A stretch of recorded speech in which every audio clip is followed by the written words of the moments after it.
การชี้แจงของท่านรัฐมนตรีกระทรวงอุตสาหกรรมและการค้าเกี่ยวกับสาเหตุที่ราคาสินค้าเพิ่มขึ้นย้อนหลายปัจจัยแต่โดยพื้นฐานพัวพันกับต้นทุนการผลิตการจราจรสินค้าความเสี่ยงในตลาดกำไรผู้ประกอบการและการเปลี่ยนบางนโยบายหรือระเบียบการที่เกี่ยวข้องท่านมาลัยทองกมสิทธิ์รัฐมนตรีกระทรวงอุตสาหกรรมและการค้าชี้แจงในกล่องประชุมสมัยสามัญที่9ของสภาแห่งชาติสุดที่9ในภาคบ่ายของวันที่10มิถุนายนผ่านมาว่าราคาสินค้าโดยรวมเพิ่มขึ้นเล็กน้อยในนั้นสินค้าควบคุมตามบัญชีกมีบางรายการเพิ่มขึ้นเช่นข้าวเปลือกข้าวสารเจ้าสิ้นหมูไก่พันปอกและปลานิลถ้าเทียบใส่1เดือนผ่านมาเพิ่มขึ้น 0.1 ส่วนห้อยหา 2.4 ส่วนห้อยและถ้าเทียบใส่เดือนเดียวกันของปีผ่านมาเพิ่มขึ้น 2.8 ส่วนห้อยหา 13.4 ส่วนห้อยสาเหตุที่ราคาสินค้าเพิ่มขึ้นย้อนหลายปัจจัยขึ้นแต่ละประเภทสินค้าแต่โดยพื้นฐานพัวพันกับต้นทุนการผลิตการจราจรสินค้าความเสี่ยงในตลาดกำไรผู้ประกอบการและการเปลี่ยนแปลงบางนโยบายหรือระเบียบการที่เกี่ยวข้องถูกถ่ายทอดผ่านราคาสินค้าไปยังผู้ซื้อและผู้สมใช้เซ็นราคาสิ้นหมูอยู่นครเมืองจันทร์ในเดือนเมษายน 2025องค์การคุ้มครองราคาขันนครเมืองจันทร์ได้เห็นดีให้ขึ้นราคาสิ้นหมูเพราะต้นทุนการผลิตหมูเพิ่มขึ้นตามการศึกษาวิเคราะห์และเก็บกำข้อมูลของแผนกเกษตรกรรมและป่าไม้นครเมืองจันทร์พบว่าในระยะนี้ราคาหมูน้อยเพิ่มขึ้น 6.85 ส่วนห้อยแรงงานเพิ่มขึ้น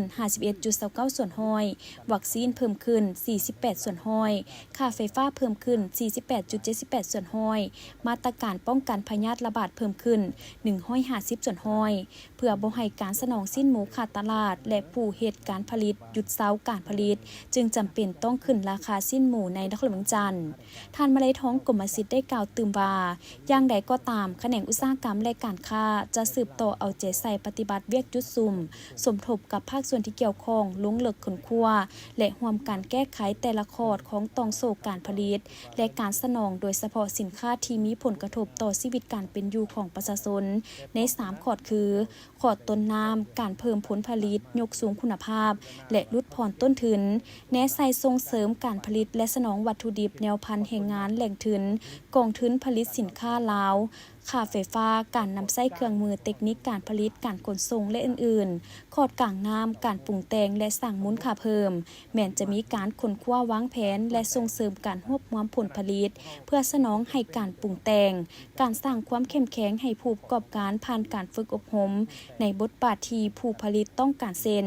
การนำใช้เทคโนโลยีการผลิตการควบคุมคุณภาพการปรุงแต่งสนองแรงทุนกองทุนจุลวิสาหกิจขนาดน้อยและกลางและธนาคารธุรกิจเพื่อส่งเสริมการผลิตและอื่นๆคอดปลายน้ำการพัฒนาตลาดแม้นจะส่งเสริมการขายการเข้าถึงตลาดด้วยนโยบายต่างๆเช่นนโยบายส่งเสริมสินค้า1เมือง1ผลิตภัณฑ์ซึ่งรัฐบาลหากก่อหับฮ้องยกระดับข้อตกลงเป็นดำรัสในเดือนผ่านมาเจรจาเอาสินค้าที่มีคุณภาพไปวางขายอยู่ห้านค้าทันสมัยเส้นกอกมากมินิมาร์กบิ๊กซีจิฟฟี่ปตทเซเว่นอีเลฟเว่นและอื่นๆผ่านมาก็ได้เจรจากับบรรดาห้างดังกล่าวซึ่งได้รับการร่วมมือที่ดีและสืบต่อเสริมขยายจัดตลาดนัดสินค้าราคาถูกอยู่ศูนย์กลางและท้องถิ่น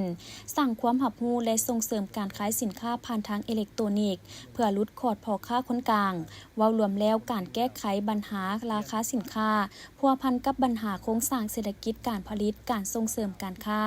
ต้องโศกการสนองตลาดและนโยบายด้านราคากระทรวงอุตสาหกรรมและการค้าได้ค้นคว้าบทเรียนของสากลและประเทศเพื่อนบ้านที่ได้นำใช้รัฐวิสาหกิจเฮ็ดบทบาทน้ำหน้าในการดัดสมความสนองและความต้องการพร้อมทั้งสร้างความเข้มแข็งให้แก่กลไกตลาดพวกเขาจะพยายามพัฒนาไปตามทิศดังกล่าวเช่นกันกระทรวงเฮาจะสมทบกับกระทรวงเกษตรกรรมและสิ่งแวดล้อมกระทรวงการเงินธนาคารแห่งสาธารณรัฐประชาธิปไตยประชาชนลาวสภาการค้าและอุตสาหกรรมแห่งชาติลาวสมาคมธุรกิจและภาคส่วนที่เกี่ยวข้องสืบต่อค้นคว้าปรับปรุงนโยบายและมาตรการแก้ไขปัญหาราคาสินค้า